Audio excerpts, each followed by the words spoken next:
We're here at Microsoft's Redmond, Washington headquarters getting an inside look at the Xbox One X, the company's latest game console.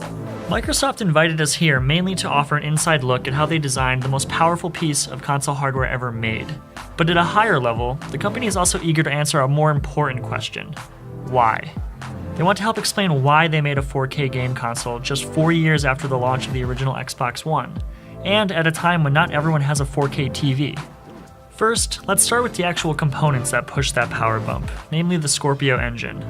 That integrated chip sports a custom 8-core AMD Jaguar processor, aided by 12 GB of GDDR5 RAM, making the system capable of 6 teraflops of computing power. What does all that mean? Well, just that this is a more capable piece of hardware. It will make games load faster and look better, even on standard 1080p TVs. If the developer wants it to, the Xbox One X will also run games in 4K resolution at 60 frames per second, thanks to a range of rendering techniques. That makes it far more powerful than anything we've had on the market before, but it still raises a big question. Will that fact alone help sell consumers on a new pricey piece of hardware? Is 4K gaming enough? Microsoft thinks so, and they're out to prove that more power in such a slim, accessible consumer product will push console gaming forward and help it compete better with the PC. The Xbox group went through a number of different prototype concepts, but kept coming back to the familiar design of the Xbox One S, with some pivotal changes. The Xbox One X has almost twice the thermal output of the One S, and because its power supply is located internally, that means way more heat that needs to be controlled, moved, and exhausted. Microsoft solved the problem using what's called a vapor chamber heatsink, more commonly used to cool high-end servers and graphics cards.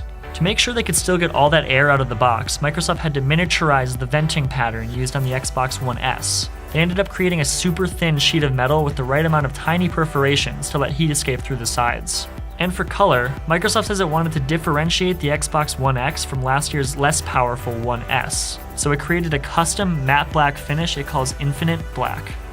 This all results in a super impressive device packing power you would not be able to achieve with a similarly priced PC. That's the core of the pitch Microsoft is making, but there's going to be a lot of issues to contend with that the phrase "the most powerful console ever made" won't be able to solve.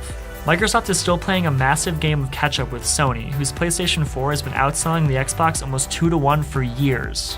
Sony also has its own souped-up console, the PS4 Pro. It may not be as powerful as the Xbox One X, but it's up in the air whether consumers will care or even be able to tell the difference. There are other hurdles too. If you don't have a 4K TV, you probably don't want a One X, unless you're planning on buying one of those in the near future. Also, if you already have a really good PC, you might not want a One X either, because all of Microsoft's exclusive games are made available for Windows 10 as well. Lastly, Microsoft and Sony have both taken a big leap here, hoping that 4K is a good enough selling point to totally shake up how often consumers upgrade their console hardware. But we all know there's going to be another Xbox and the inevitable PS5 coming down the line. Some consumers might just hold out for those.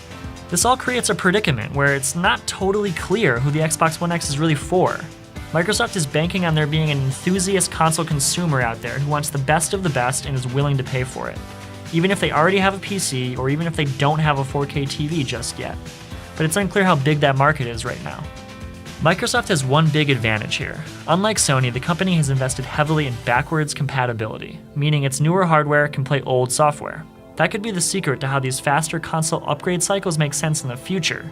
This idea, which is definitely appealing, makes the console seem less like a PC you upgrade part by part and more like a smartphone.